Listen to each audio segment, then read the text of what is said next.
Welcome back to Pages and Poor Decisions. This week we're diving into Rebecca Yarros' Iron Flame, the second book of the Empyrean series, a sequel, if you will. It takes danger, drama, and dragons to a whole new level. And I'm one of your co-hosts, Ashley. And I'm Samantha. And to match the bold energy of this book, we're pairing it today with Gemtree's Dragon's Blood Cabernet Sauvignon. Bold and intense with layers of dark fruit, a touch of spice, and a smooth finish. Kind of like Xaden's intense glares, Violet's sharp comebacks, and let's be honest, the scenes that make us blush and want to turn up the AC. I have my window open right now. So pour yourself a glass of Dragon's Blood Cabernet, because we're about to unpack all the deceit, heroics, and a little spice in this fiery sequel. So let's sip, savor, and spill all the secrets, because secrets dies with those who keep them. Welcome to episode 2, titled Fucking Jack Barlow. Cheers. Cheers. Buckle up for this wild everyone adventure. Read War the Wig, which we just did last episode. And let me tell you, some shit goes down. Okay, we'll start off. It's the end of Fourth Wing. They're in Eurasia. Brennan is alive. And Violet's like, where the F am I? She figured it out. Yeah. Welcome to the revolution, Violet. It's welcome to the revolution. So she's there learning about how they were there, how long they've been there. This place has never burned to the ground. It's been rebuilding. She meets some interesting characters. The council, I guess, that Brennan and Xaden are both on. And they're actually at Ryerson House. It's his house is where the council is and where all the revolution planning has been happening for the last, 6 years? Well, they decide all of those that were there at Reston from the Athenian War Games, they're survivors anyway, need to go back to Bezgaeth, because it would be odd if they didn't return, I guess, especially if they went to Reston and didn't find their bodies. I feel like that would be odd. So anyway, they return to Bezgaeth and they find out they enter in really casually. No one's noticed anything weird. It's the end of War Games and everyone's cheering, like, yeah, we made it, we won, blah, blah, blah. Oh, it's almost graduation day. But they're reading the death roll call. For graduation. Is it graduation day? It's graduation day. They show up on graduation day. Okay. So, is it Atos that reads off the death roll? And he's like, Violet Sorengale, Xaden Ryerson. And Xaden's like, well, this is awkward. It's just like, mic drop. Everyone's like, what the heck? Well, obviously, this is wrong. They're like, well, we didn't die. We're obviously right here. Anyway, so they go explain themselves, said that they ran into some Griffin writers and they kind of lied about it. And they're like, okay, it sounds good to me. Carry on. But Daddy Atos is like, I got an eye on you. Oh, you're supposed to be dead, motherfucker. Anyway, Xaden graduates. So he is he was a third year. Is that right? Mm-hmm. So he graduates. He's now lieutenant. And is now a lieutenant. And he is sent to be one of the writers at the Samara outpost, which is like the farthest outpost they have there in Navarre. Violet's upset, blah, blah, blah. But it's okay. They're all second years. Everything's great. Rhiannon's a wing leader, whatever. So squad leader. They also, or she's a squad leader. No, I'm just getting it all wrong. She's got to keep all these secrets from her friends. So she doesn't know what the hell she's doing. Okay, let me drink some. Give me a second.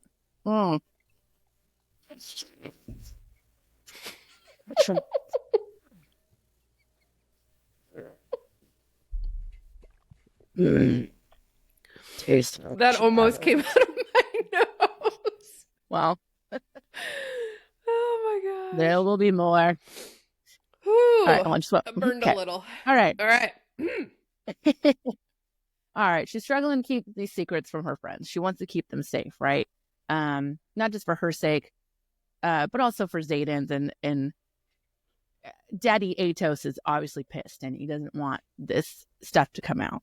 So meanwhile, she ditches her friends and then she starts running in the morning. She's running fast every single morning, working out. And Imogen comes out and she's like, dude, why are you running? She's like, I couldn't get there fast enough. Or I Do you remember how those two died at Ressin? It was because they didn't run fast enough, and I need to outrun a Venom if they're going to drain the ground from underneath me. And she's like, well, fair enough. I have bad dreams too. Let's go run.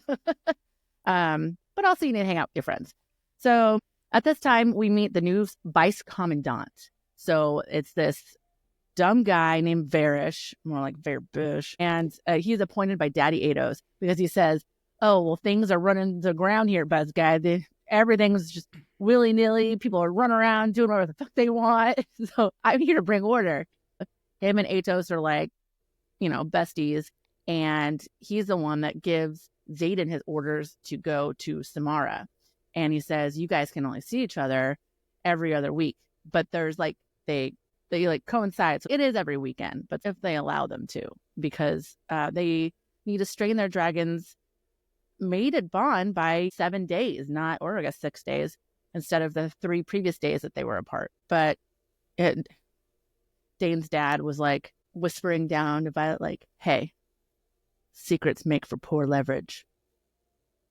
They die with the people who keep them. So it's like, what are you up to, Daddy Ados? What are you up to? I don't like you. I don't like you at all. I don't like it. And what are you doing to Dane? First years have their conscription day. And so the second years are now overlooking them. First years, brand new blood. They're coming in. They're about to cross the parapet. Violet's up there with everyone else. They're reading off the list of people. And there's this kid named Cam. Violet's like, oh, Cam, what are you doing here? It's the king's son. Well, his second son, first one died. But his second son, and he's like, oh, you have to call me Arik. No, I'm not. Because like only him and Dane like know what he looks like because they used to hang out together when they were young or something. So he's like, okay, Arik. He wasn't his dad, which is the king, King Tori. He would literally lose his mind if he knew that his son was trying to conscript for the Riders Quadrant. So everything is a hush hush. She's like, okay, yeah, come on in. And then she meets Sloane, Liam's sister. Liam said in the end of Fourth Wing that you need to look out for his sister, help her. I'm not going to be there. They died. Just can't get over that one. So she's like, oh, Sloane, thank God I'm Liam's friend. I'm Liam's friend. And she's like, that you. I hate you. You're the reason why Liam's dead. I'm going to kill you. And she's like, oh, shit. Okay, that's not the grade I thought I was going to have. She's like, okay, keep an eye on that one. Put your fucking hair up. Watch your goddamn shit. Empty shit out of your bag. Get on that parapet. just dishes it right back to her, which I love. So I love the fact that Violet's like has some gumption and some fire in her this book. Makes me really happy. So anyway, they get to the flight field, right? And all the first years get to see all the dragons. And so Solas, the dragon of Vice Commandant Varish, what is he have a red dragon? Orange. Or is that an orange one? It's orange? Okay. Those orange dragons, you gotta watch out for them. So he's up there, looking all intimidated and stuff. All his first years are kind of scared, just like how they were in Fourth Wing, Violet's first year. And Solas, he's got one eye, mind you. He's got one eye. He's looking at them all. He finds some of them, and he just lowers his head and just burns some of these cadets to a crisp. And one of them was one of the marked ones that was in Ressin with Violet and Zayden and all of them when they were trying to save the people. And she's like, well, that's odd. So she's like, okay, watch out for Solas because he's a nasty little piece of work. After that, they're all just working through the ropes, training these new people. They're working in their new roles, and they're also in school themselves. So they start RSC, like a field training, and they're thrown in a field where they have to navigate themselves out. But what they do is they give them an elixir, and they're like, oh, you guys are going to be thirsty. You're going to be out here for a long time. You have to make your way back. So you better drink up before we go. So they're all like, okay, yeah. And then it's like 2 seconds later, like, oh my God, I can't reach my dragon. Oh my God, I can't reach my power. Oh my God, what's happening? They've been disconnected from, they have to wake. Okay, you're normal fucking humans. You make yourself out of the forest, and they're paired with the infantry. So they're paired with like another group that's like similar to their squad, but on the infantry side. So in the last episode, we talked that the infantry is like an army, right? So they're paired with them. Mm-hmm. They've got the scribes there that are notating everything. So they work together to try to make it out of this forest. Well, they failed, but During this whole time, they run into Bade. Bade is Jack's dragon. Jack fucking Barlow's dragon is there, riderless, and he's probably there for revenge. So she's like, I know dragons. You guys need to keep your eyes down. Don't look at him. Submit. Back away. Whatever you need to do to live. And she's like, God, I need to tell Taryn this. Of course, she tells him later, but they avoid being killed by Bade, which is a little annoying. I figured Bade would want to bond again. So why is that what he's trying to do? I don't know. But anyway, they make it out. Then Varys is like, hey, I need you to produce Indarna. We need to see this little dragon that you have. You can't just like do whatever the fuck you want with your dragons, apparently. That's why I'm trying to instill some more rules in the school. You know, so running rampant and stuff. She's like, I can't. She's away right now, but she's actually in the dreamless sleep. So since she had used so much power with her gift at the end of Resin, it caused her to jumpstart the dreamless sleep chain of reactions where you're supposed to grow and grow into your powers and all that jazz. And she's there in the she's in the dragon pit or the veil. The veil. She's in the veil. Okay. So she's like, I can't produce her. I don't know what to tell you. She's doing her own thing.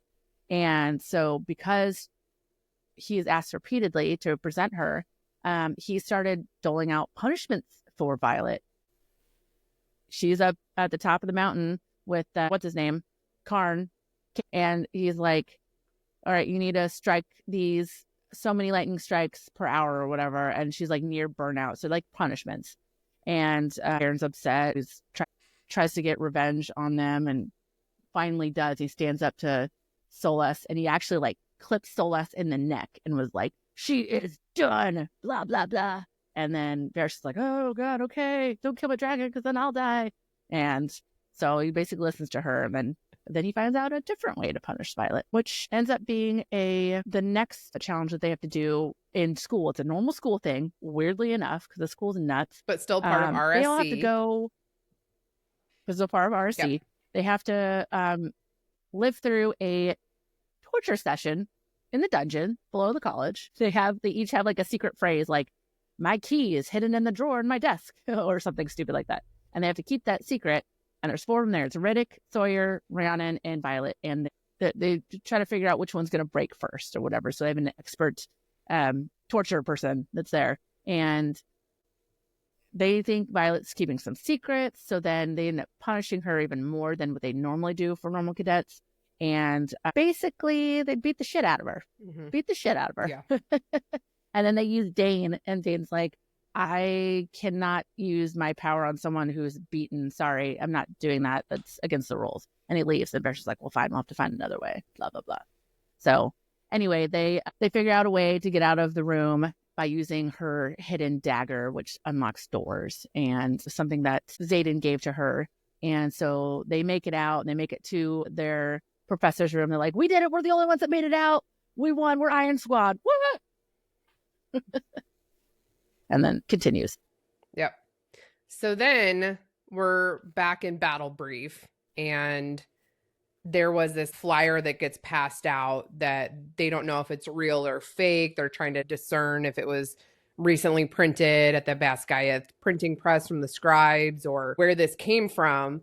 And propaganda. Yeah, the propaganda. And in Battle Brief, she makes a comment to Rhiannon that's like, okay, well, if I know Professor Markham, what he's going to do is deflect, distract, whatever the third D was. And so he does exactly that. And this flyer, we don't know if it's real or fake. Professor De Vera happens to keep a copy of it, shoves it into her pocket. And then part of like the deflection or the distraction is, guess who comes walking in the door? Jack fucking Barlow. What? Jack fucking Barlow. Jack fucking Barlow. What? What? Fuck you, Jack. What? How is this asshole not dead? He had a mountain dropped down on him. This motherfucker should be dead. But no, it's hard work mending a soul. Okay, so we're like, what does that even mean? How is this guy alive? Right. What's happening? Professor Markham's lying about this propaganda. What is happening? And then they start talking about just what's happening. Yeah, like what's happening. And then they start talking about this attack that happened on the Samara outpost and saying that someone was very seriously injured. And Violet notices that Professor DeVera kind of makes some sort of like thing towards her face or her neck. And, Violet's like, oh my God, is she talking about Xaden's markings and so she freaks out. Yeah. And then all of a sudden she's being overwhelmed by Taryn's emotions because, she hasn't learned how to control that. And so she's beyond control at this point, goes running out of class, happens to find Bodhi. Bodhi gives her his flight jacket so that she's not going to be freezing her ass off. Jumps on Taryn. They fly to Samara. Well, Xaden's fine. He did get injured. He was healed. Obviously, they didn't get that information, right? So she's there and she's like, oh my God, I don't know what's wrong with me. So he's out like on the mat, like fighting with Garrick. And she's just like, she's like, oh, he's fucking fine.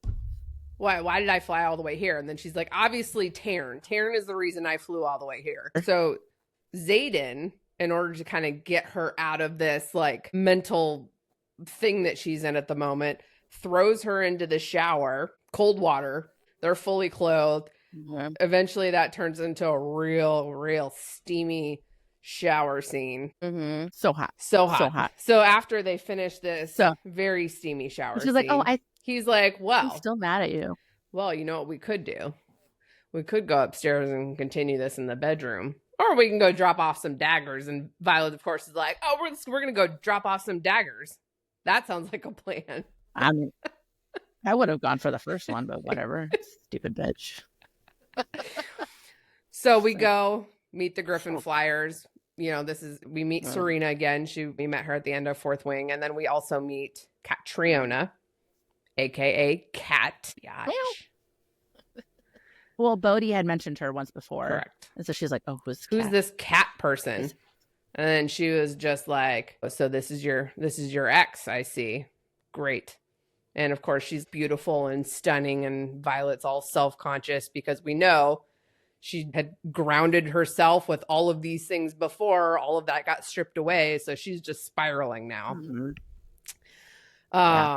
Yeah. So she comes back from Samara wearing either Xaden's or Bodhi's flight jacket. She's got two flight jackets at this point.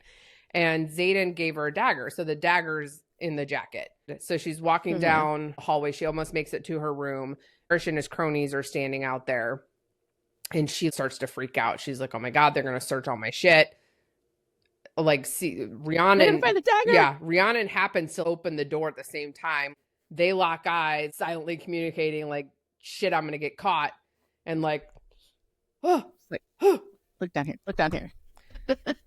And we know Rhiannon can summon things. Rhiannon closes the door.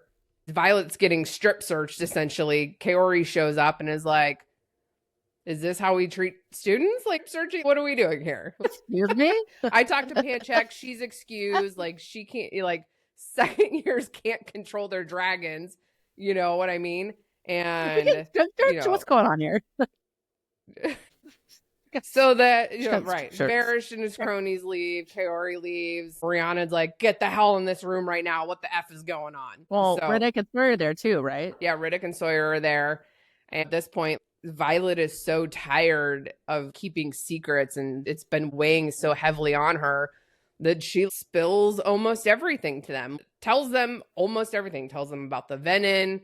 Tells them about the wyvern. Actually, I think it is everything. Well, not Orisha. They don't know about Orisha yet.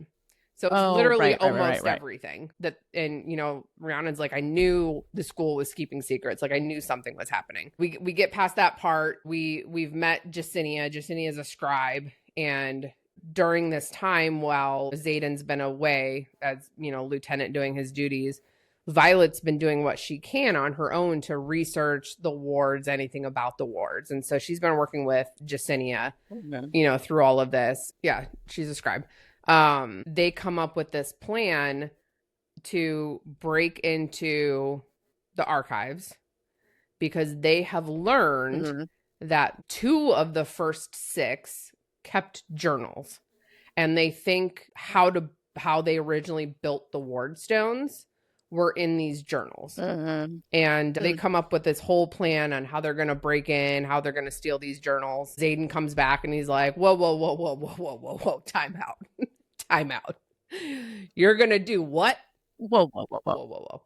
Zayden's like, no. If you're going to do this, I've got to do it too. And the only way they can break in is with... We're all in. King Tori's bloodline. Well, thank goodness they happen to know a prince, Cam, a.k.a. Arik. Arik. Arik. I love that name. Arik. It's probably because of Vampire Diaries. Anyway. So this super stressful scene of them breaking in and seeing if they can make it out on time. They do. They successfully pull this off. They've got the journals. They're feeling great. Zayden's leaving to go back to Samara. And they split the journals in half. He sends Warwick's journal. One group takes one. Yeah, Warwick's journal goes with Zayden back. And she was going to keep Lyra's journal. And her mistake is that she kept it in a cream satchel on her black uniform. Which is the color of the scribe. Red flag, girlfriend. Guess who's hanging outside? Guess who's hanging outside that corridor? Nolan's hanging out there, and he's Nolan's like, supposed to be her some friend. of my delicious lemonade, Violet. Would you like my lemonade? And she's like, I love this lavender lemonade. It's just an old guy giving a kid a love it. It's just 21. I mean, she's 20. So would you like 21. some lemonade? Why? Don't mind if I do. Well, it just so happens that this lemonade also has this fancy elixir in it. So immediately she's cut off from her dragon. She's PTFO'd and finds herself in a cell being tortured again by herself by none other than a-hole Varish. But it's not a part of the actual curriculum. Correct. This is him being a vindictive son of a biatch. Shit. And is literally kicking the living shit out of her. We thought RSC was bad. This is times 157. Like, well, because doesn't he basically bring her to the brink of death, and then Nolan comes in and mends her. Mends her again for him to do it over again. and over and over and over again. And it's like not mending to complete healedness. It's partial healing. I'm going to break your arm again. Partial healing. I'm going to dislocate your shoulder and, cut all your fingers off. And during this time, this is over several days that she's missing in this torture chamber. And like 6 days or something? No, 5 days. I think it's like 5 days that she's in there. And while she's in there, part of her coping mechanism is that she sees Liam. She talks to Liam. Liam talks to her. And so I think we think about this and is like, okay, is this potentially one of her, like a second signet for her, right? Can she commune with the dead? Right. Because there's a second dragon, we assume that she might have a second signet. Right. So Liam is kind of like helping keep her together, helping keep her strong and mentally strong to make it through this torture. Yeah. And on the last day, Varish walks in with none other than fucking Dane, mind reading fucking Dane. And we're like, no. Not today.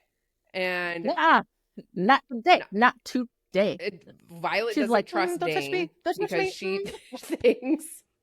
she thinks that obviously he betrayed them for the whole War Games thing. Right. He's the one that told Daddy Atos that Athbine, right? He's the one that told him that. And so she's like, anytime she sees him, she's like, don't fucking touch me. Get away from me. I fucking hate you. You got Liam killed. Yeah. Yeah. So she's strapped to a chair, can't get away from him. And here he comes in with his grubby mind reading hands. Let me touch your broken face. Of course, he's freaked out seeing her the way that she is. And he's like, what happened to her? So what she does is when he goes to put his hands on her, she pulls him into that memory of Resin and is like, I'm going to make you feel this with me all over again. And shows him Liam's death and everything that happened there, the venom, the wyvern, the fact that, everything. Yeah. So he comes out of that and is like, they're smuggling weapons. And she's like, I fucking failed. I failed. God damn it. Damn it. I failed. Shit. That's what you got from this? Shit. And he's like, wait. Let me, can I see that dagger? I want to see if that's the same one I saw in her memories. Takes the dagger. Yep, this is it. Turns around, fucking stabs Varish. Okay, Dane. Okay. You might be redeeming yourself now. You might be. And then... Okay. Who comes in? Shadow Daddy Zayden. With his shadows in full force. I'm going to kill everyone. Yeah. Everyone dies, except for Dane. He helps. Well, yeah, she was like, no, he helps me. Yeah. He helps Violet re-stab Varish over and over just to make sure that he's really dead. And like holding her hand. Yeah. And so then they start to leave. They're climbing out of the dungeon, and then all of a sudden they find their path blocked by none other than Mama Sorengale. And is she good or is she bad? Yep. That's the answer. Yes. Yeah, just yep. Yes, that's the answer. She gives Violet the antidote. Of course, Violet doesn't want to take it because she's like, oh my God, this is probably poison. My mom's going to poison me. Right. But realizes she was that, cut off from Mama Sorengale did not know what was going on. She was off somewhere else and came back and found this is what happened and knew obviously that the venom and wyvern were real and was... like, okay, if you're gonna go ahead and leave, like if you need to leave. Oh. Yeah. And so all right, peace out. Yeah. So they have their little goodbye and they go assemble at the flight field. They call a formation and they try explaining to everybody what's, really happening. And they're essentially given the choice to leave or stay. And I mean, some of the dragons, right, they make the decision for them. So some of the dragons elect to stay or elect not to share the information with everybody. But they end up leaving with hundreds of cadets and they fly to Arisha. Yeah, a lot of them know the truth now. And, some people are like, man, my signet's not going to be good in battle. I got to stay here. I got to help keep calm. Keep calm and carry on. And then you've got Devera's like, I've been waiting to join the revolution. Thank God. Like, I've been waiting. She's like, fuck yeah, let's go. I've been waiting. Yeah, so they got cadets, they got dragons, they got teachers, and to Arisha they go. Wait, did they get any scribes and stuff like that? I can't remember. They brought 3 scribes with them, so Jacinia and then 2 others. They brought Jacinia. Yeah, I think there was a total of 3 scribes. That's stupid. Oh well, she was like to her best friends because they don't have dragons to share that information. I only know facts. Is this really true? Just when they get back there, she finds Andarna is awake from her dreamless sleep. So she's excited, but also a little worried because I think it's supposed to take longer than that. But what had happened was her disconnect from Taryn and Andarna and Zayden, which she had the elixir in the torture room, I think was part of her waking up, but also she was like distraught. Everyone was distraught at the time. So she awoke from her dreamless sleep. And she actually woke up too early. Well, she was in the dreamless sleep for too long. They said they've never seen... Was it too long? Yeah, they said like the Empyrean was like they'd never seen a feather tail stay in the dreamless sleep as long as Andarna did. But we think it's because of the mass exodus of power that she had in Resin. And then the constantly waking up during the times where she was being tortured and stuff like that. She would be like, Violet, what's going on? Right. She's like, go back to sleep. I'm fine. I'm not dying. It's fine. It's fine. I mean, kind of, but that's all right. So she resembles the color black because of she's apparently another black dragon and kind of mid-size. And she's got a wing that has stunted growth. So she didn't finish the process. So they're trying to work out her movement and if she can have normal flight, this and that. They broke the news. They're like, she can never bear a rider. And so it's like they were kind of heartbroken about that. She's like, oh, I don't know about that. So whatever. And she's basically a teenager. So she's constantly very sassy, snippy, and sassy. Sassy and Darna is my favorite. And sarcastic. Like, very sarcastic. I'm going to go get, sheep.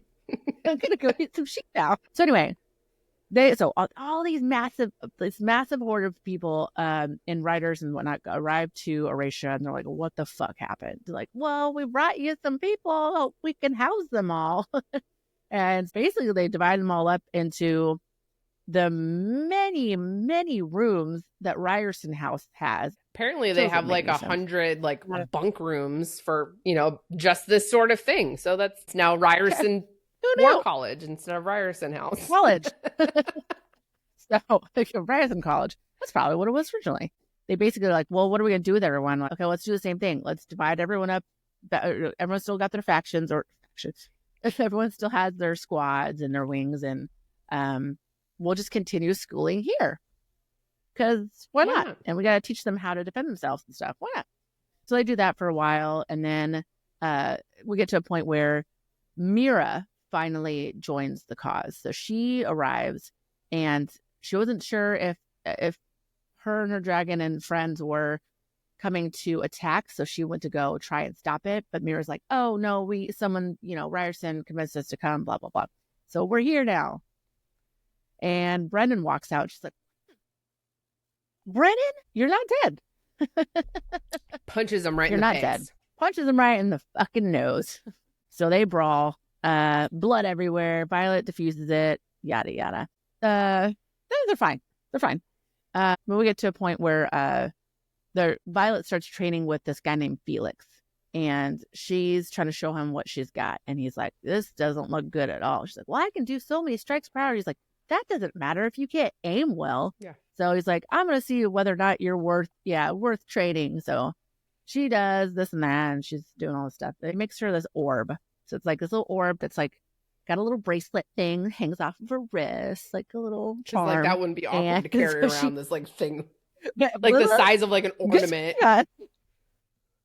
It's like, I don't think I have anything near me that size. Yeah. Okay. It's like, hey guys, I got this orb. Glass. It's a channel. It's glass, and it's got some metal around it. It's a great combo.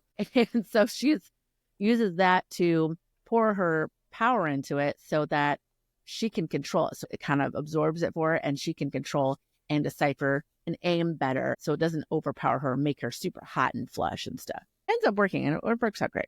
Well, then we get to a part where they need to make more weapons. And these are those alloy daggers that they were able to make at Basgaeth, but they no longer have that machinery. So there's this luminary that can help make this. It is at a place that is outside of Navarre. It's in Cordon, and there is this guy that owns it. His name is Viscount Takaris. Viscount. And why'd you say that weird? What's say Viscount? What'd I say? You're like Viscount. Viscount? Viscount. Viscount? Haven't you seen Bridgerton? Is it Viscount? Viscount. Yeah, but haven't you seen Les Mis? Viscount. Takaris. I don't believe you. Okay. I'm just going to call him Takaris. So he has a luminary to forge his weapons. And they're like, it's out of the question. No, we're not going to ask him for it. He just wants shit in return, blah, blah, blah. So she decides to convince Brennan and Mira to go to Cordon with her to ask for this luminary, because the Takaris will trade or think about trading or giving them the luminary if she wields lightning for him. So she's like, oh, okay, that's not bad. And Zayden is like, absolutely not. Like, you're not going to go anywhere near Takaris. You can't. No. Right. And he's so, an asshole. Yeah, he's out on a mission. He'll trap you. Yeah, he's out on a mission, and then the three siblings are like, we're going to go visit. Excuse me. Hello. Can we borrow your luminary? Anyway, they get there, and they find out Zayden's fucking right there, because Sigale found out that Taryn they were on the move. Was in flight, and they flew there, beat them there, and he's like, you're not where I left you, but you're not where I left you, Violet. Wait, I'm not some dog to keep at home in your bed, Zayden. And she's like, well, that sounds like a nice thought. I forgot that part. Oh my gosh. Well, I got this. So anyway, they're there and they meet Takaris and they're like, oh, but before we talk about anything, you have to dress up for dinner. So they all go put on these suits and ball gowns to have dinner with this guy. And what I think him to be is, have you seen Ragnarok? You know, Thor. Mhm. Okay, Jeff Goldblum's character in Ragnarok. That's how you picture Takaris. I can get on board with that. Takaris. I can get on board with that.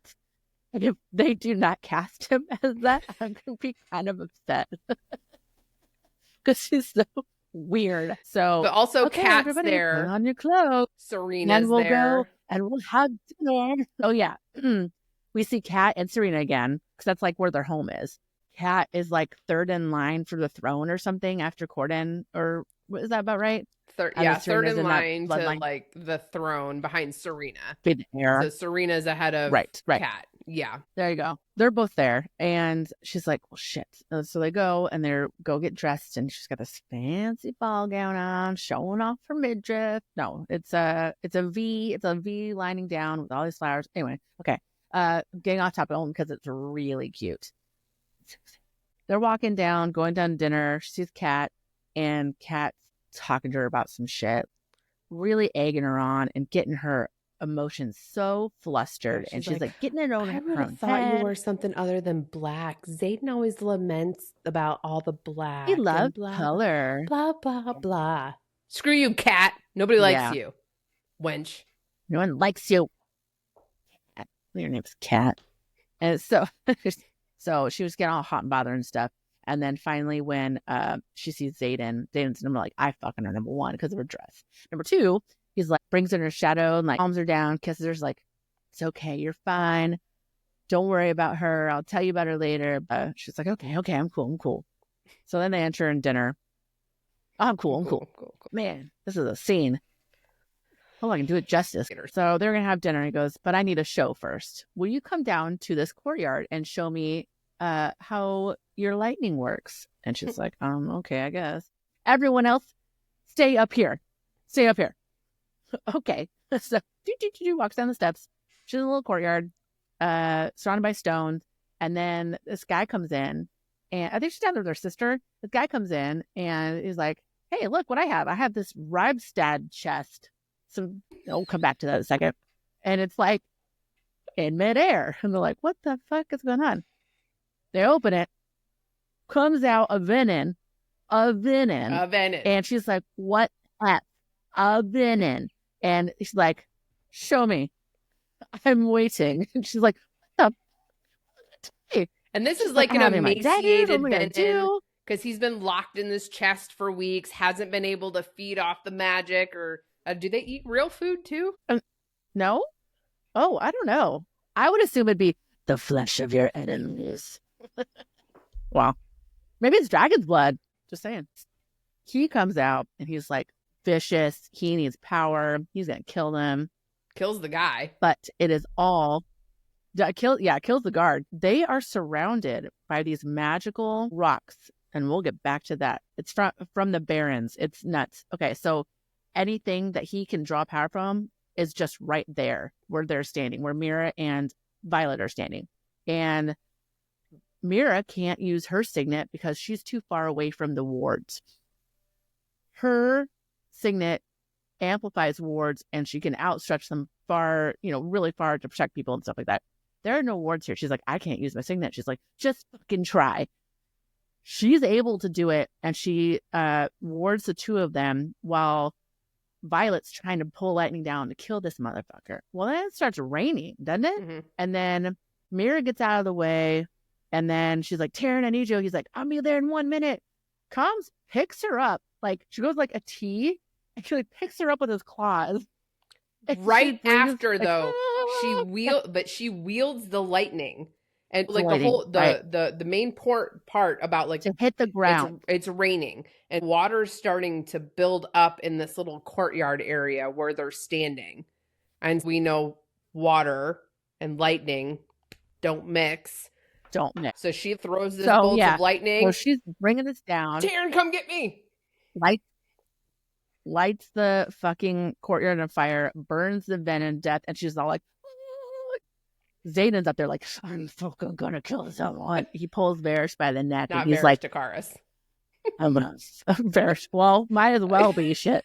Varys is dead. He's gone. You. I know. Okay, done gone. And so I'm gonna kill you. Jeff Goldblum's like, okay, let me down. Oh god. And so it's like, you know, he's like, he's merciful. I wouldn't be. And I was like, wait a minute, isn't that usually the other way around? But yep, that's fine.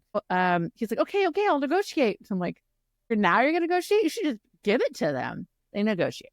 What they negotiate for is because the Venin are starting to overtake a lot of their area outside the Barrens, and the school where the cadets of the Griffin flyers are is called Cliffsbane. So they have taken over that area, forcing all of the flyers and their Griffins to come down to Corden and stay there. He goes, if you take these cadets, all the flyers and their Griffins with you to Erasia, and then I will give you the luminary. And they're like, no, I'm not taking these assholes. Did you see Cat over there? I don't think so. Brennan's like, so, done. I think about it. Done. I want it. Sign? Give it to me. Where do I sign? Right here. They did it. They did it. Yeah. They brought the luminary back. One of my favorite lines, I think all of our favorite lines, and Darna's like, can you carry a luminary? Tyrion's like, that question insults me. And Darna's like, can you carry a luminary while insulted? We love you, Rebecca Yarros, for the humor that you have woven into this very tragic story. She's like, write it. She's probably right in. She's like, you know what? Yeah, that sounds good. Yeah, gotta throw it in there because why not? So they take the luminary to Erasia, and then they come back. So they have this where Corden is kind of on the outsides of the cliffs of Draelor. And on the other side of the cliffs of Draelor is Erasia. So Erasia is like up in these mountains.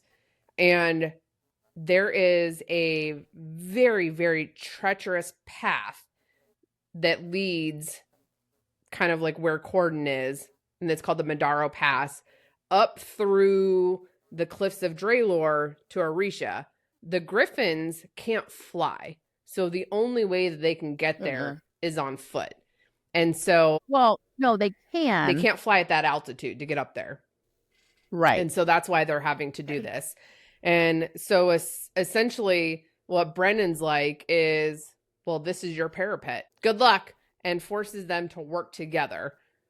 So they've got the dragon riders, the flyers, and the griffins that are walking up this Madaro Pass, which is, I think, like 12 hours or something. It's a 12-hour hike up this thing. But it's not just a 12-hour hike up this thing. Oh, no. There are traps all along the way. There's things that shoot out at you. It's very, very treacherous. So they're going up. Very Indiana Jones. Very Indiana Jonesy. They get attacked by wyvern on their trek up. A couple of the griffins fall. Some of the griffin flyers fall. Violet dislocates her shoulder. Riddick that got shot with an arrow. There's a lot that happened on this. So they get up back to Erasia. They try to incorporate the griffin flyers into like the school, because the whole point is to like educate them together. And one of the things they learn is that the griffin flyers are adept at kind of like these runes and making things with the runes. And no one at Basgiath gets taught any of that. So, they think that this is like some sort of like forgotten art, but it's something that they're taught. So then they start working on this, the things that you can do with the runes. The runes are also embedded into like the daggers. And that's how Violet was able to open a door. You think about like all of the mage lights. The lights are all powered lights by these runes. So we never even thought about that before. I was like, they have electricity. They don't have electricity. It's all magic. I'm just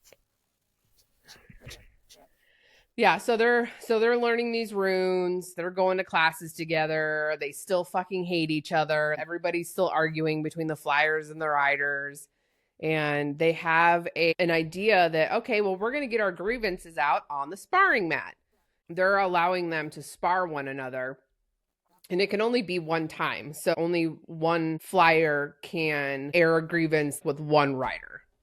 So if Sam wants to pick a fight with you, I can only do it one time. Sam. And that's it. And Kat is like, I want you, kick your ass. So then they fight. They're fighting the exact same because they realize they were both trained by Xaden. Violet's like, ugh, well, you know what? I was also trained by Rhiannon. And then throws some other shit out there, takes her to the ground and was like, I can't believe that you're acting this way. He's mine, blah, blah, blah. Well, he doesn't love you. He loves me. And she's like, love? Who said anything about love? She's like, I want the fucking crown. The crown is mine. And then all of a sudden, Xaden shows up, flings her over his shoulder, carries her out. They go into the room where they always have the little council meetings. What was the thing that Kat said before they got separated? That thing he does with his fingers? I taught him that. That was later. Oh, yeah. Anyways. Oh, was that one? Oh, that was that one. You're right. I'm just saying. It's got to be pointed out. Yeah. Yeah, that's right. The thing he does with the fingers. Yeah. Xaden's got Violet over his shoulder, goes storming off. They're in the council room. He's like, all right, get the F out now. Slams the door shut, throws her in his chair, which happens to be a throne. And continues to do some spicy things in said throne. He basically strips her bare ass naked from the waist down. Waist down. On her. Yeah. Legs spread over the arms of the chair. Puts the orb into her hand. Like, okay. Also, because they have their mind-to-mind connection, I think might be a little bit of foreshadowing, but she kind of enters his mind, and his mind can hear what he's thinking. Hearing what he's thinking about her and the situation, which is also kind of hot. Situation? The situation in the throne room? Yeah, there's a situation in the throne room, all right. Anywho. There's some situation. So back to the journals. So the hottest thing we've seen. Yeah. That was back to the journals. Yeah, that happens. And so journals. They have Warg's journal. And this whole time she's like, well, Brennan, haven't you dissected or translated this? And he's like, no. So she starts. Do I fucking look like I know Lucerish? So she starts dissecting, not dissecting. She starts translating this journal, and she gets to this part. She's like, Iron Rain. Like, what is that? Blood? Like, what does that mean? They thought it was their blood. Like, they needed to go bleed on it. Blood of the Six. What are you gonna do? Bleed on me? Set it ablaze in an iron rain. And she's like, oh, obviously we have to go bleed on the stone. Obviously. Yeah. What else could it mean? Go bleed on it. Yeah, let's go cut our hands open. By the way, Orisha has a ward stone. I don't know if we said that earlier. It doesn't work. That's why Tyrandor doesn't have wards protecting them. Ward. Yeah, the only active ward stone is at Basgiath. Correct. If you have read the physical book, you know there is a map in the front of both Iron Flame and Fourth Wing where it shows you where all the things are. So Navarre is this whole area right here. The ward stone's up here, and Orisha is in Tyrandor down here. So all of this is protected. And then here's the barons and the evil people. But are they evil, though? Is the Paromish people evil? I don't think so. I don't think so. You know, everyone's got their own story to tell. It's true. You never know. I mean... Is Kat evil? We all thought the Grinch was evil. Yes. She's a bitch. She is. I didn't say she was evil. She's a bitch. Why would she be... Why did they bring her to Orisha? She has friends, so obviously she can't be that bad. And she's third in a line to the whatever throne. Paromish throne? Cordon's throne? Like, I don't know. What throne? It's got to be Pormeal, right? I don't know. Pormeal's like the whole area. I don't know. So after all that, she's trying to figure that shit out with Dane, right? They go on another adventure as part of a school mission, if you will. Go find on a training mission to go find rune. There's some of them kind of sprinkled around. Go find it. They take their dragons and they go try to go find it. They're in this cave business. They're divided up in this one. It's their wing because the cat, of course, in her wing. So they're in and they're like, hold on a second. I think we talked about right before that. They were doing the runes. They were all there for school and stuff. It was before this happened. And Violet's like, hey, Cat, I forgot to thank you. She's like, for what? She's like, for teaching him what to do with his fingers. Yeah. And they're all like, oh shit, dog. Wow. That was pretty funny. I know Sawyer and Riddick had a good time with that. I just want to bring that up. Yeah. Okay. So later, they're in the caves and they're trying to find this. They feel like the pulsing of this rune's like, oh, we can find it before the other cadets, the other teams or whatever. And while they're down there, the dragons feel presence down there. And Darna's small enough, she can go down there with them, but the other dragons have to stay up top. They're like, oh, there's another presence. Not a presence I've felt since, it was a Star Wars reference, my bad. It's, they found out Solas is down there. Varish's dragon. He came for revenge. He found them. He's going to kill them. He gonna kill them. Solas is coming for revenge. We found out that Taryn has previously, we don't know when, taken Solas's first eye. That's why he has one eye. We're not really sure when, but obviously they had at some point, sometime. I don't know. Because orange dragons, man. And apparently with the Empyrean, you're not supposed to kill another dragon. A dragon cannot kill another dragon. I mean, they can, but it's not good. The outcome is not good. So that's why he left him one eye. He went for an eye instead of killing him or something like that. It's still really weird. We still don't really know everything about that. But what happens was they're trying to get the way out and they're trying to fight Solas. Sloane manifests her signet, which is a siphon. She starts siphoning Cat's pouch. She's like, stop touching me. And she's like, oh my God, I'm sorry, I didn't know. And Violet's trying to do some shit. Adarna's down there. Adarna is pretty awesome, actually. Yeah. Well, we know this anyway. But Cat was almost killed by Solas. Violet saves her. And Adarna kills Solas. He's dead. Done. He's dead. Done. They get back. But there's one part in there where Sloane was talking to Violet about second signets. She's like, what are you talking about? She's like, oh, well, did you know that some dragons that have riders from their descendants can manifest a second signet? If it's in the direct familial line. A tidbit that we thought of. Right. So if your grandma was your dragon's rider and now you are, that would align with getting a second signet or for some reason you die. And that's why they don't allow bonding in that direct. Right. Like if, my mom or my dad bonded a dragon and then I also bonded that dragon. And they died, but then you bonded the same dragon. Yeah, so it's against the Empyrean rules and people rules. Yeah. It's forbidden. And people rules. I mean, it's forbidden. It's forbidden. It's just part of it there. So she was just like, oh, okay. And then Xaden and Violet start fighting again.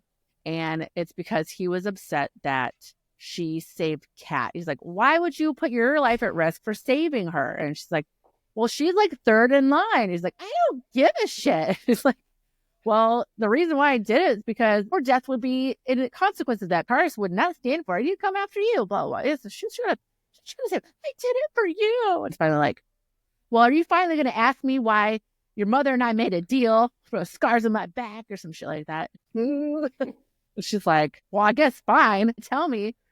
Asking all these stupid questions. Just fucking tell her, Jesus. They're so whiny. He puts a scar on his own heart for the deal that he made with Mama Sorngale. So she said, if you help my daughter get through the Rider's Quadrant. Wrong. Not the Rider's Quadrant. You take care of my daughter's scar life. On his heart, accounting for Violet after Ressin. As one of the 107. As 108. Oh, that's right. After Ressin. Oh my God, reread Iron Flame. What is wrong with you? Holy shit. No, I forgot. Oh yeah, my God. You did. Okay. So he's taking responsibility for Violet after Ressin. That was after Ressin. She is a part of us. I am responsible for her and also my heart. The deal was I made a deal with Mama Sorngale to allow all 107 marked ones into the Riders Quadrant instead of being executed like our parents, so that we had the chance at living instead of the certainty of death. And so that way we had a chance. And I think they all made it too, right? So yeah, I don't think we hear of any of the marked ones dying on parapet. All of their lives were his to protect. And another reason why they met under that tree in Fourth Wing, like, you know, he's just trying to help them. So that was the deal that they made. And the scar over his heart, you're right, was for Violet after Rustin, after she risked her life to help all of them and save everyone. Man, I forgot about that. They still have trust issues. She's like, I can't trust you. And he's like, oh, ask me some questions. And he's like, ask me what you want to know. And she's like, I don't know what to ask you. I know, right? Just fucking tell me. Like, what are your secrets? Just fucking tell me everything. Oh, why you gotta be like, I don't know. Well, then she's like, what's your second signet? He's like, oh, fuck. I'm sorry. If you love someone, we're like, hey, we want to be in this together. Wouldn't you just tell her? I don't fucking know. Anyways, they get interrupted because they have to go fight some wyvern, but they actually go fly out to a cliff.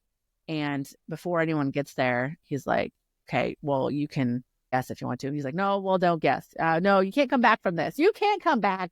And she's finally figures it out. She's like, oh, fuck, they could kill you for this. You're an intrinsic. And he's like, a type of intrinsic. You're trying to downplay it a little bit.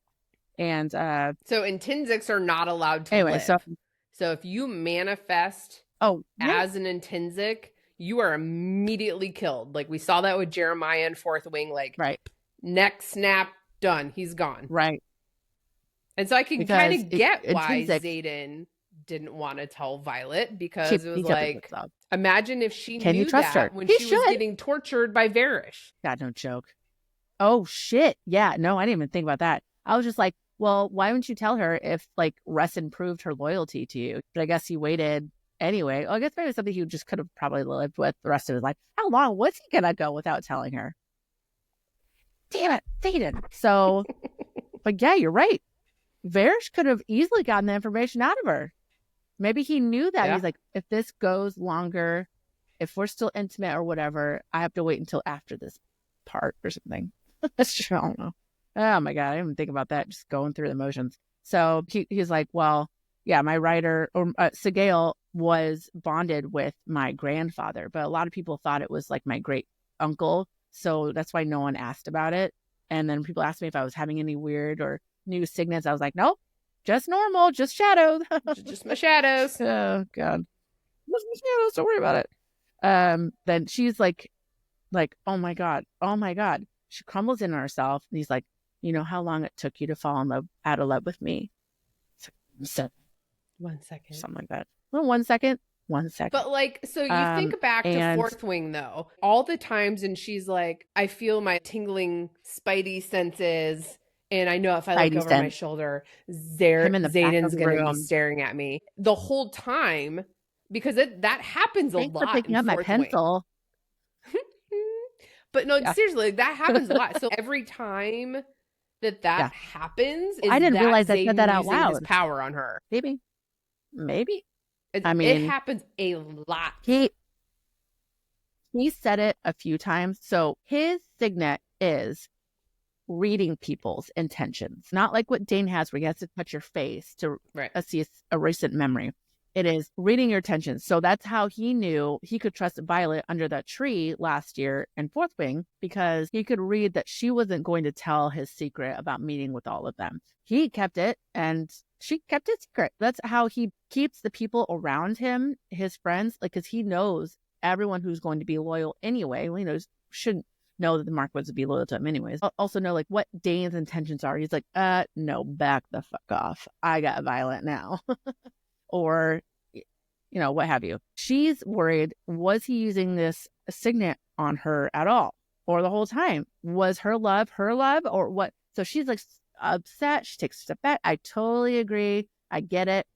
But if you look back to different things that they've said in Fourth Wing or earlier in Iron Flame, you're like, oh shit, that was totally him using his signet. So there's one part where after all those cadets break into her room while she's sleeping to try and kill her in Fourth Wing. Mm-hmm. And she uses a time-stopping deal from Andarna. When they're all done, Xaden's like, we're going to go talk to Taryn and see what the fuck just happened about the time. But Taryn ends up talking to Xaden. She's like, he can talk to you? And then he's like, don't try to read me, human. I think that was hint number one.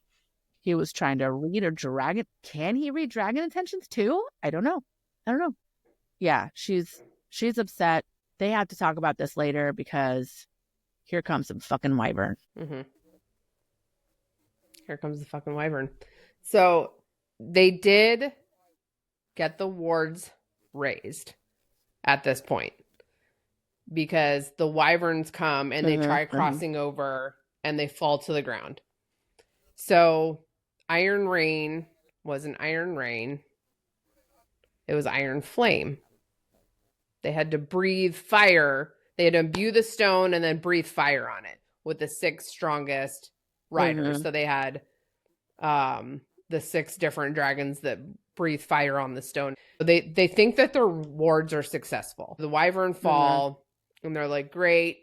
They get back. They get a missive from General Melgren saying we want to meet at some secret location. They arrange this little get together and they go show up, and Mira, Violet, Xaden, and I don't remember if there was anybody else there. So they're going to meet others. They're going to meet them. Mama Sorengale's there. So they're talking, and Xaden's like, yeah, tough luck. You're, too bad, so sad. Oh, well, screw you guys. Best of luck. And then peace out. Fuck off. Out comes walking Brennan, and Mama Sorengale's like, Brennan. And then tells Violet she has the wrong journal, gives her Lyra's journal. So now she's got both journals. And she's like, your wards are going to fail. Here's the right journal you need to read. And they're like, we think that the outposts are going to get attacked. We need help. And they're like, yeah. No. Yeah. So they get back to Orisha. Xaden and Violet kind of have like the little makeup session. I love you. Mwah, mwah, mwah. I love you. He tells her how everything went down, how he manifested his second signet, and how he kept it a secret. Sigale knows that he has a second signet. They figure out that this attack on Samara, they think it's like a ploy, that it's not real. And they think that the wards are going to fail at Basgaeth. And so Violet's like, we need to go to Basgaeth. And the Orisha council's like, no, you guys aren't doing anything. And Xaden, of course, is like, my home's where you're at. So like wherever we got to go, we got to go.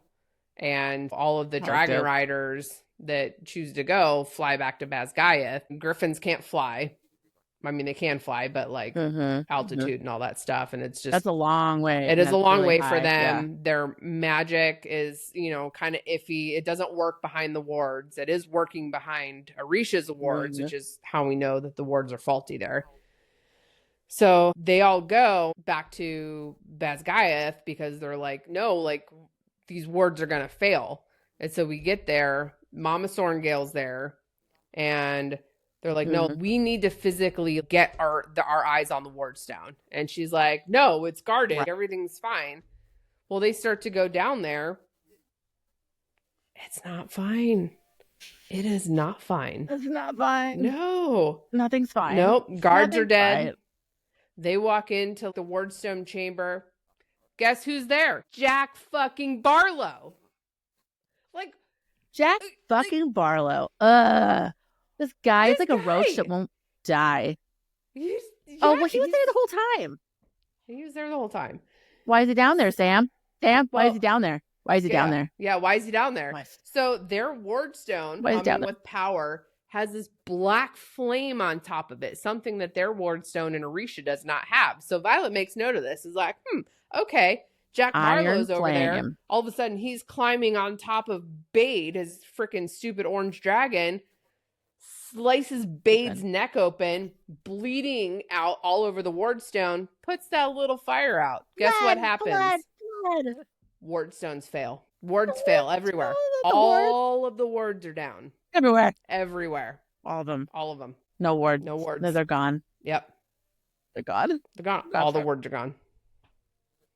And not only is the ward gone, all the wards gone, and the ward stone is not working anymore. When Bade falls, it cracks the ward stone. So the ward stone is now broken. There are no wards, and the venom are coming. Okay, can you say ward one more time? Ward. During this time, they're trying to kill Jack. They're like, oh, well, Bade's dead. He doesn't have much time. He's going to die soon because they've seen Liam die. So they're like, don't worry about it. Dude doesn't fucking die. They're like, what the hell? So Xaden's shadows, plops him up against the wall, and he's like, what the fuck? And he's like, red-rimmed eyes, right? Mm. Don't know why I did that. He's a bandit. So, oh my God. Since he's Venom, right? Couldn't make that song. He's Venom. Since his sparring match with Violet, the first book, he's been Venom the whole fucking time. I don't know about crossing the parapet. I don't know about crossing the parapet. I don't think he was. Right, maybe. Right. Well, you know what? I kind of want to say yes, but I guess we'll find out. Anyway, this is the reason why he didn't die under the mountain, right? And they had brought him back. This isn't Akatar. Not under the mountain. That's the wrong book.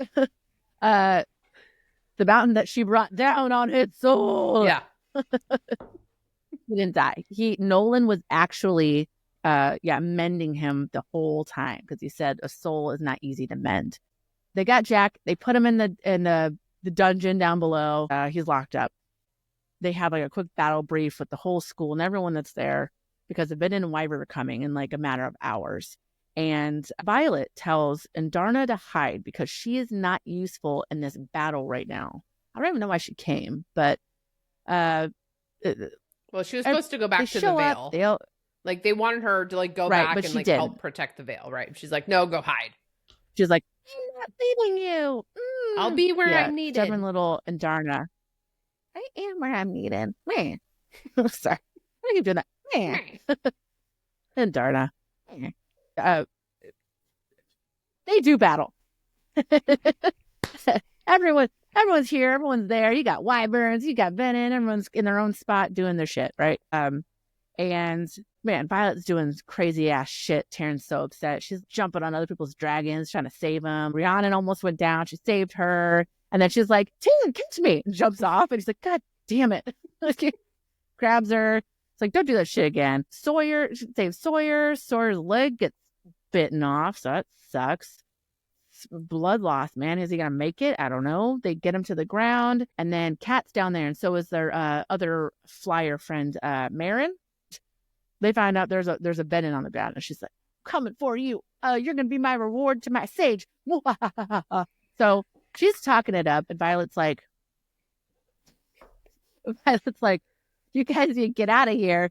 But like using her little witchy powers, increasing the Venom's motion. Yeah. So she's just like, she'll reward me with so much stuff. So that's what she's like, just distracting her. And Violet's like, okay, that's pretty cool. And then this other Venom comes in and was like, shut the fuck up, Win, whatever your name is. And was like, oh, okay. And then basically she's distracted, and then Violet grabs her lightning from the sky, and then drops it down on Win, and Win's dead. But then there's this other Venom there. She's like, oh, what the fuck? Then she starts running towards Kat. She's like, shit, oh no. Then there's a boulder behind them moving, and she's like, what the hell? She turns around. It's Indarna. She just comes out of nowhere, the shadows, and she's just like, breathes it on fire, smokes her, and then just like, bite your head off. Bloop. Dead. Cool. Bloop. Dead. Which I think is important to note because Dragon Fire does not kill Venom. And I thought it did. No. So, or do we not know that? She just also bit the head off, which was still smoking. No, they've said in there Dragon Fire does not kill Venom. That. Like the alloy daggers do. Okay. Violet's lightning does. Alloy and the lightning. Yeah. Dragon Fire does not kill Venom. Two. Interesting. Okay. Well, so that's what happens there. And that then happens. Yeah. And then she goes like running they're back good. off to the courtyard. She goes running back off to the courtyard, runs into Jacinia. And Jasinia's like, no. Guess what? We figured out the journal. Like, we know what we did wrong. Like, they're like, You follow okay, me. well, what do we do? Do we raise the words here because we can only do it one time? Or do we raise the words in Orisha? And Zayden's like, again, wherever you are is my home. So if we have to do it, like, we're going to do it here. We're going to do it now. And so they figured out what they deciphered incorrectly. And it's the breath of the life of the 7 combined. So we know that there are 6 breeds of dragon. 7 combined. 6 breeds. So we've got black. We have red, blue, orange, green, black, and brown. What's the 7th one? Brown. So those are the 6 breeds of dragon. And then we have this mysterious 7th that we don't know about. So the breath of the life of the 7 combined and set the stone ablaze in an iron flame. So guess who's the 7th breed of dragon? Andarna. Uh-oh. Andarna, who is always sparkly and different colors and made herself appear black because she wanted to be like Taryn. And they have this little mind-to-mind talk. And when Darna says to Violet, if you weren't smart enough to figure it out, you didn't deserve to know. No, that's fair. So Violet, mind of a scribe, heart of a writer, figures this out. She's also like, okay, well, Brennan's a mender. Can Brennan mend the Wordstone? So this whole time they've been out fighting, Brennan actually mended the Wordstone. He was able to mend a physical object that's not a person. He gets it mended. He's almost near burnout. And they go down there and they're like, okay, well, this is what we need to do. So she's talking one-on-one with Koda, who's General Melgren's dragon, who's the only other black dragon out there. There's Taryn and there's Koda. So he gets Koda to agree. And then but you have to use Koda because Taryn already used his dragon breath on the other Wordstone and Erasure. So you need a different dragon. Right. Before they get the Wordstone up, they have to imbue it with power. They're all out there. Violet's pushing herself to burn out to get, it imbued. And, they're trying to get anybody else. Mama Sorengale shows up and Arik, a.k.a. Cam, is down there. Brennan's down there. Brennan's near burnout. So, he can't imbue it. And Mama Sorengale's trying to help imbue it. And is like, is there anybody that's a siphon? Is there anybody here? Yeah. So they're dragging poor Sloane in. And Mama Sorengale's like, you will do this. You will siphon my power and my dragon's power to imbue this Wordstone. Oh. Killed your parents. Mama Sorengale dies. Killed your parents. And Violet's like, no. Because she's almost near burnout from trying to imbue this thing. They get it imbued. They set it ablaze in an iron flame, so the wards are back up. With all the dragons. And all of a sudden, all the wyverns start thudding to the ground, so they're all gone. Venom are fleeing. And they're like, yay, we won. We won. We won. Violet's sobbing because her mom's dead, and Mira comes running down and is like, what did you do? What did you do? What'd you do? The 3 siblings are all crying over Mama Sorengale's death. It was so sad. Sad. Well, you know what? I wasn't as sad as I was with Liam's, but I mean, at least she wasn't obviously the whole time. She's like, everything I did for you kids. I was like, oh, okay, shit. Okay.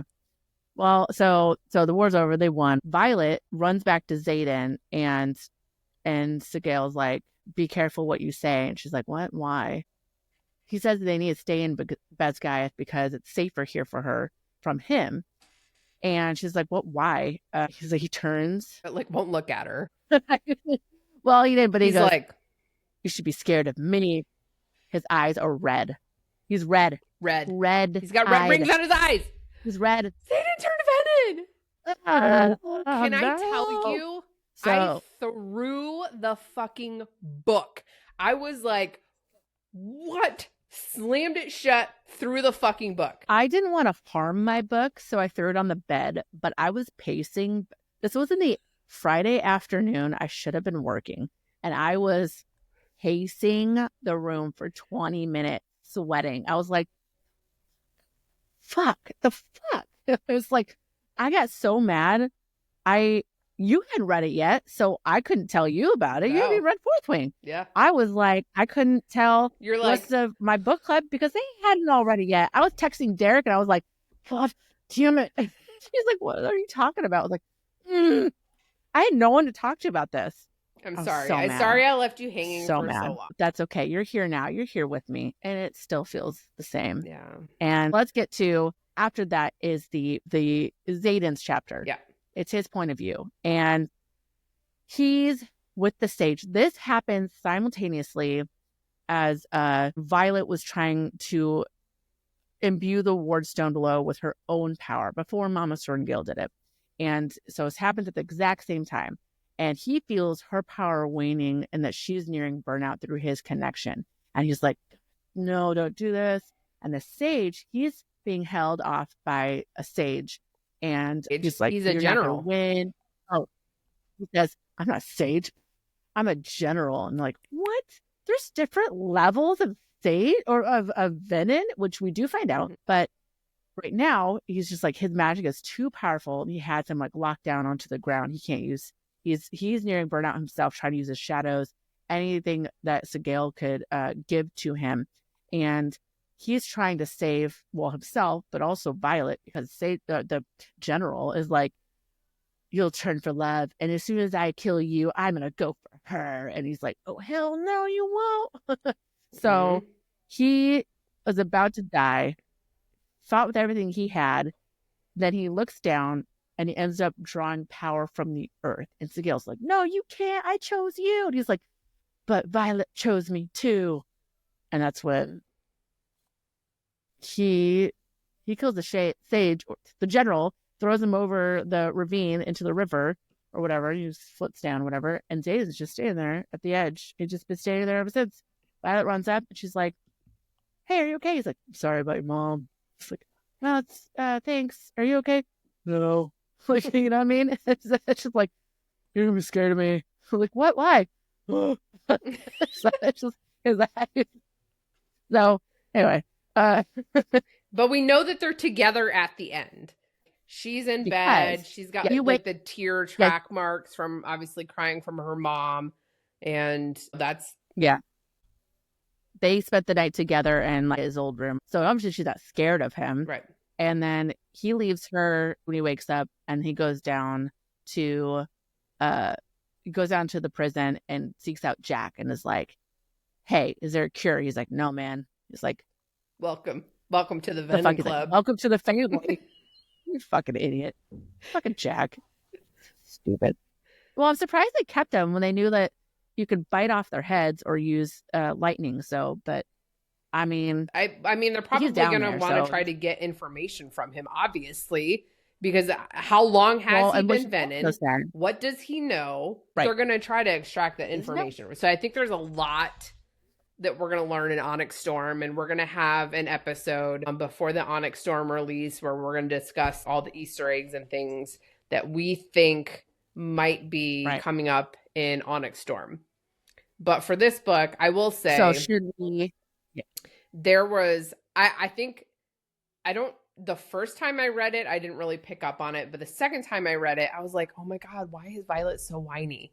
She just felt like so whiny. It's like, nah, Xaden won't tell me this. Xaden won't tell me that. But he keeps telling you to ask a question. So ask the fucking question. And she's like, I don't want to ask a question. I don't know which question. And she's like, just ask anything. And like one question leads to another. And so like, I think I was getting a little frustrated with that. What's your favorite food?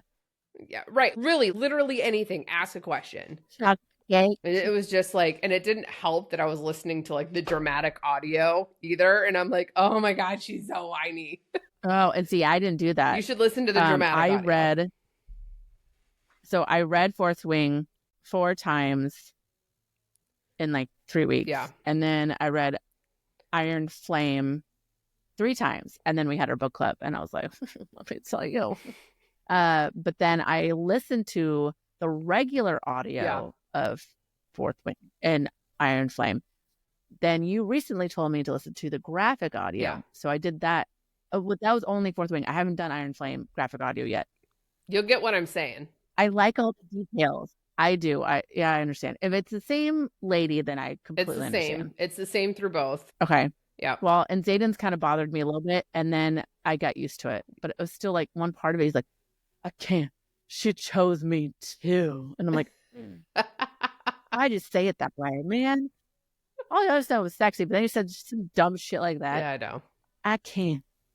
She chose me too. Yeah. Ugh. Why? Ruined it. Hope he does better at Iron Flame. So. Oh no, that was Iron Flame. That was Iron Flame. Yeah. Whatever. That's fine. This is what happens when you drink wine and you podcast, folks. So I think another thing to note, like throughout the progression of Iron Flame, is we see Violet starting to have these dreams where she's being held upside down by what we, presume is like the sage venin, and they're talking to her and the you're gonna turn for love. And so she keeps having this. The dream keeps getting like progressively more in detail. And then by the end, from Zayden's point of view,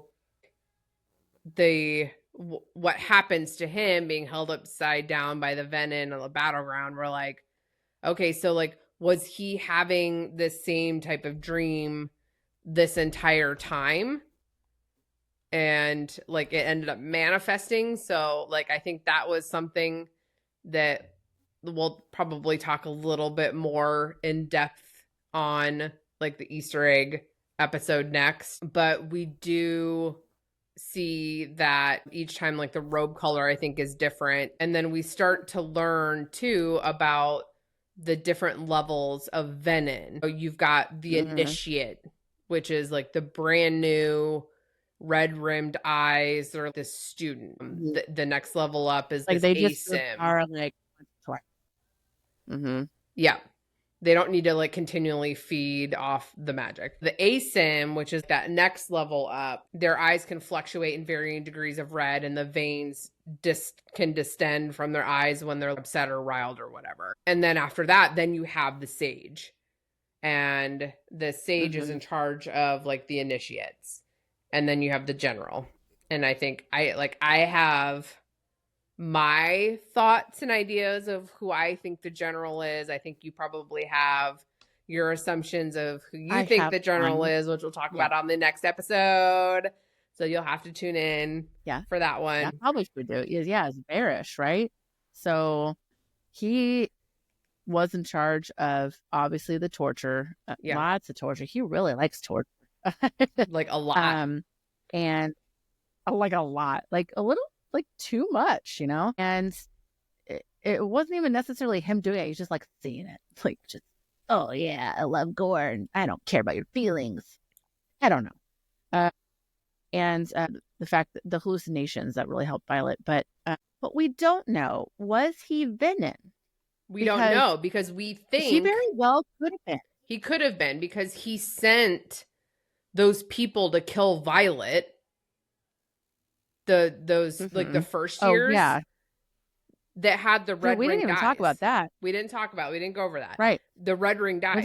So he did send these people, but was it Varish or was it Daddy Atos? Well, in order to figure that out, let's revisit that. So there are different parts of the book where Violet and other marked ones that were at Resin at the end of Fourth Wing were targeted and trying to be taken out, because people die with the secrets who keep, the secrets who keep, people die with the secrets that keep them. Keep them? Am I saying that right?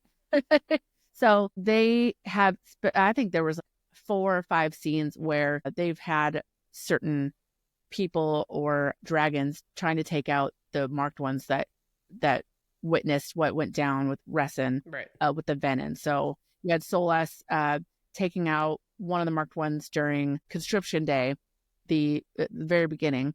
Then you had another kid, first year, that was red rim dyed, that was trying to take out Violet at the sparring match, but he wasn't even sparring her. Like, he just went for her. And another time where she was with they were on top of the roof, and they were burning ashes of someone who had died, or burying their property. I'm sorry. Right. And Yeah, her and that girl were attacked by a couple soldiers that had red rimmed eyes, and they ended up killing them. But the gal died, who was part of Bresson, but Violet survived. And Jack saved her. Yeah. And he was like, well, I'm trying to make amends. So now I Likely don't owe you story, anything.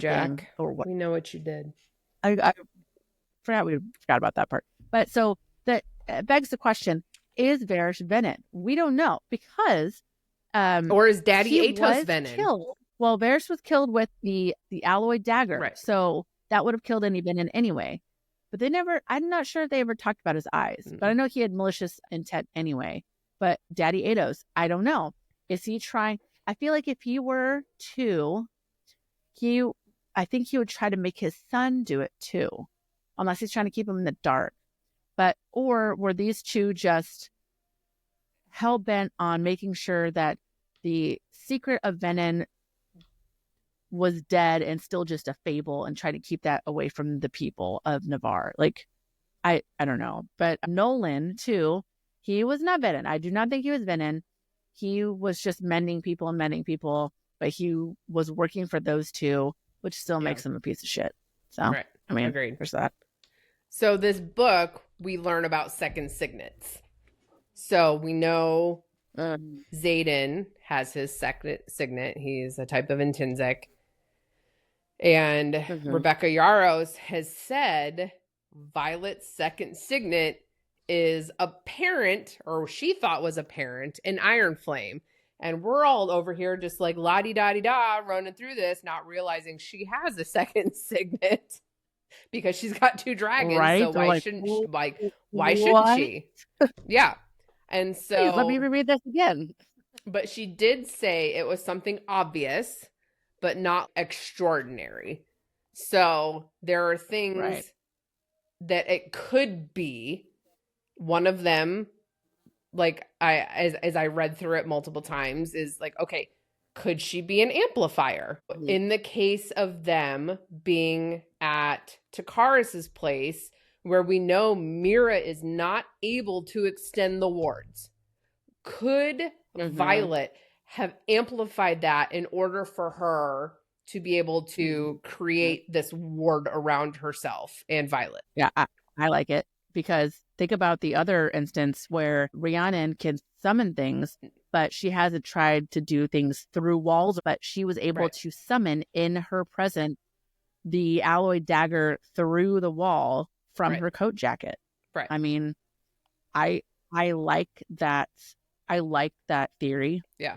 So what's our second one? What I think that it will likely be is Truthsayer. And out of all the rabbit holes that I've gone down, I think Truthsayer is what it is going to end up being. And if you pay attention to the little header blurbs across the chapters, there is one that says that the one signet more terrifying than an intrinsic is a Truthsayer, and yet we let them live. But that also happened right before Violet was being tortured, and there was a Truthsayer in the room. So I'm like, is that a header for that, or is it because of Violet? And Violet is... Well, she always says that she needs truth to balance herself. She needs facts. Right. Just information. And signets manifest based on who you are at your core. And she is able to tell select truths. So does that play into it, right? Because that's how she survived the RSC torture, telling select truths, Varys torture, telling select truths. I mean, at the same time, that's also what Imogen and Xaden told her to do. Like, you don't have to lie, but you can be selective about your truths. So then she's like, okay, I can do this. Right. And she's so like overly whiny about like Aiden keeping secrets, and she's like, I just don't know why you won't tell me. You know what I mean? Like, is there something to that there? And then if you bought the re-release of Fourth Wing, Rebecca Yarros put an extra chapter in the re-release of Fourth Wing. I don't know if she would do this because she said it manifested in Iron Flame, but part of me feels like, no dumbasses, like, this is her signet. I'm going to put it into plain writing in here for you so you figure dumb this out. asses. But there is a Because line idiots. in Xaden's point of view in Fourth Wing that says lying is easy except for when it comes to Violet. I haven't quite figured that one out yet.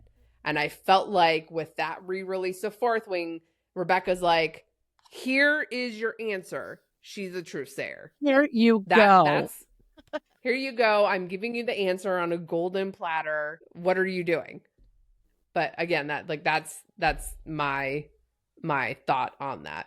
But if you go down the rabbit hole of second signets, you'll see people like, oh, well, she's a people wielder. She can influence people. And I think there was even a line in Iron Flame where one of the professors was like, you wield people. You wielded Xaden. Right. You wielded Xaden, and she's able to get people to do the things that she wants. Like going back to that Rhiannon scenario, like, was she able to... I don't think everyone's ever told her no. That's true. Yeah. Right? Yeah. And we know in Fourth Wing that she had the time-stopping capabilities from Andarna. And we don't know if any of that... She said she's not able to stop time anymore, but did that kind of manipulate into something else where if you're reading that last battle scene, she counts things in heartbeats. In this one heartbeat, this happened. This second heartbeat, this happens. And I'm like, is your heart beating really slowly? Because I feel like that's a lot to happen in one heartbeat. So, and especially with all this shit going down, you know, you're gonna be like, yeah, like my heart's probably going like 135. I love this one more. Right. I love this one more because she has said stuff like that, like twice, I feel like. But I don't know. But I feel like having like the ability to manipulate time falls into that extraordinary signet ability. And Rebecca's like, it's not extraordinary. It's like lame. Yeah, it's nothing super amazing because she already can wield lightning. So we're gonna give you just a plain old simple signet. But like, how useful is that? You know what I'm saying? Like, it's only good for Bennett. After this war, her signet isn't worth shit. But we don't know because she hasn't had the ability to hone it and refine it. So I think that she's going to learn to do a lot of different things because it said her ability is raw power. Oh, shit. Yeah, I forgot about that. So raw power, then maybe it's not just lightning. Maybe. It just took the form of lightning. Right. Because she said she was comforted by storm when she was young. Yeah. And yet, like, we have 3 more books that we're going to be getting. We have 3 more books. And I'm so excited. Take me for that ride, Rebecca. Reap. So, all right, what's the last one you got? So there's the ability to communicate with the dead, which I don't know that I just think that like Liam appearing when she was being tortured really was like a coping mechanism for her. I don't think that it's anything to do with like her ability to like summon the dead. You're straight up hallucinating. Yeah, I think she literally was she's in so much pain she's hallucinating. And that's how she's coping. What's funny is, you know what? And that's normal. I think people do that all the time. So in real life, circumstances. But the other thing there too is, I think, I just feel like it'd be really funny. Vera, she's like standing on the other side of the door, and she's just like, like talking to herself. Is she saying out loud her words and his words? Because that would be really funny. It's like she's fucking just having a full conversation to herself. What the hell? Like, all right, let's get in there. Don't tell him, stay strong. I will. Like, I don't know. He's like, and there, I would say there was a point that I thought, well, maybe she was a type of intrinsic as well, because going back to the throne scene, she's in his head, right? So I'm like, okay. She's the one that's in his head, right? She was in his head. Hold on, wait. Yes, but think about, okay, let's match that part up with the one from Fourth Wing. No. From earlier. No, it is in Fourth Wing. In Fourth Wing, when she's trying to do some of her lightning and with Karen, is it? And Karn. Car. And she's like, Karen and Car. So he's like, well, you manifested when you were emotionally distressed, right? She's like, yeah, emotion had something to do with it. And that was Iron Flame. Like, he was like, do it again. And he's like, should I get the wing leader? No, I think it was the first one. Was it the first one? I feel like it was still fourth wing. And oh my God, I don't know. It runs together. No, Taryn's like, would you like me to get the wing leader? Should I get the wing leader? And she's like, shut up, not a word from you. And then Zane's like, problems? And she's like, nope, I'm good. And she's like, I can't perform for Car. And he's like, hold on. Stand by, I got you, girl. Floods her mind with flashes of her while they were doing it. And I'm like, okay, number one, was that his intrinsic thing? Number one. Number two, is that her? You know what I mean? Like, that was the other time that they had shared mental imaging and whatever, and like what he thought of her. So could it be hers, or was it part of just his? Or maybe they mirror each other. I don't know. But she also said, Rebecca said it wasn't that. Yeah, it wasn't. Yeah, it was obvious, and it wasn't extraordinary. So I feel like that definitely rules out like any type of intrinsic. And that's why, like, that's extraordinary. I think, because what level you think it's at? I think is that like extraordinary an intrinsic is an extraordinary signet to have. Okay. I think wielding people would be an extraordinary signet to have, and I also think being an amplifier would also be an extraordinary signet to have. I don't think. Now you're just trying to knock them out. You're like, I think it's truth. I think it is. She needs information. She needs the truth. Right. She is all about facts. I mean, she was a scribe, and no one says no to her. And people, I don't think anyone's lied to her. Right. She gets truth whenever she talks to someone. Correct. At least that what we know of. Right. So I don't think anyone's said or done anything other than that. Yeah. That's a good one. I don't want to do that one. I mean, okay. All right. Yeah. That's where my money's at. I'm down for it. Yeah. Okay. So we need to talk about Andarna, because right during the middle of the battle scene, when she finds out that Andarna is like the seventh breed of dragon, she says that I waited 650 years to hatch. Yep. And I knew the person that I was going to be bonded with was going to have the mind of a scribe and the heart of a writer, Violet.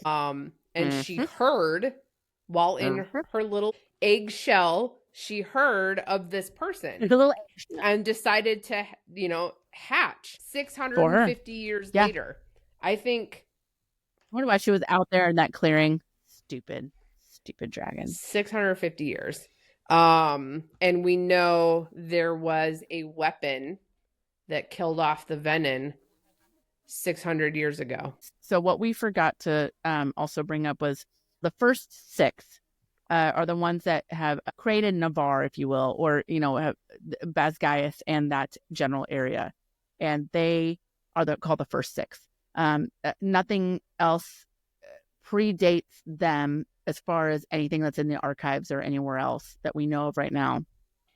And except there was a king that lived 1,000 years ago, and they had a war, and there was this one general there, and he was trying to fight for the barons, and they overcome. It's like a whole mess there. I'm sure they'll go into it in the other three, but the first six of Navarre are the ones that created the wards, and they had the journals, Warwick and Lyra and or Lyra and the other four that I don't think they mentioned, did they? No, we don't know who the other four are, but we know that they had to bond dragons in order to create the wards, because dragons don't have thumbs and, can't do things. So they bonded the dragons, and they weren't the only ones that were bonded. Like people had bonded dragons prior, but these were the first six that created the wards after bonding the dragons. Like they worked together to create this safe space. So, and that was to defeat the people over, I would just say, to the to the east. It's like they just like, get out of here. The eastern part of the country. So the barons weren't always the barons. like, the barons used to be a land. I mean, it still is a land. Well, it's a land, but it's just a dead land. That's a land. Yeah, because it got drained. General Dramamore was the one that was defeated initially by that was fighting a whole other topic that we'll get into in the next episode for all the Easter eggs and whatnot. All the Easter eggs and hyping up for Onyx Storm and everything that we think is to come. Obviously, there's 3 more books to cover, so I think there's a lot that we still don't know. And I'm excited. Yeah, I'm so excited. And right. I think once we get Onyx Storm, obviously, I think that's going to lay the groundwork for the following 2 books. But I expect that Onyx Storm will probably end with like another book throwing session. I don't think it's going to end happy. Maybe I should buy 2 so that way I can throw one and preserve one. I don't want to hurt. Yeah, I don't know how hard I'm going to throw it. What am I going to throw it at? My cat? That's mean. Please don't throw your book at a cat. That's not nice. I wouldn't, but she'd probably catch it and start biting it. So yeah, I don't trust her. That's why I don't keep my jacket on, because I know she'll just nibble. She'll nibble on that. No, thank you. No, thank you. Well, this has been quite the episode of fucking Jack Barlow, or Jack fucking Barlow, however you want to say it. Episode 2 of Pages and Poor Decisions. Thank you for bearing with us today. This is probably a longer than normal episode. And tune in. Bearing with us. Bearing with us. I see what you did there. Join in for the next episode where we dive into all of the different Easter eggs and kind of what we think is going to be happening in Onyx Storm. And then following that, of course, we will be covering Onyx Storm as it comes out January 21st. Yay! So I know I won't be working that day. I won't be working that day. Mine actually arrives on the 22nd, but everyone I would be downloading the Kindle version to like get started. That's fair. That's just my suggestion. Yeah. You do what you want. Hey, however you do it. Kindle, audiobook, paperback, hard copy, you do you. Keep on reading. Thanks for joining us, kids. Thank you for tuning in with us. We appreciate it, and we'll see you next time.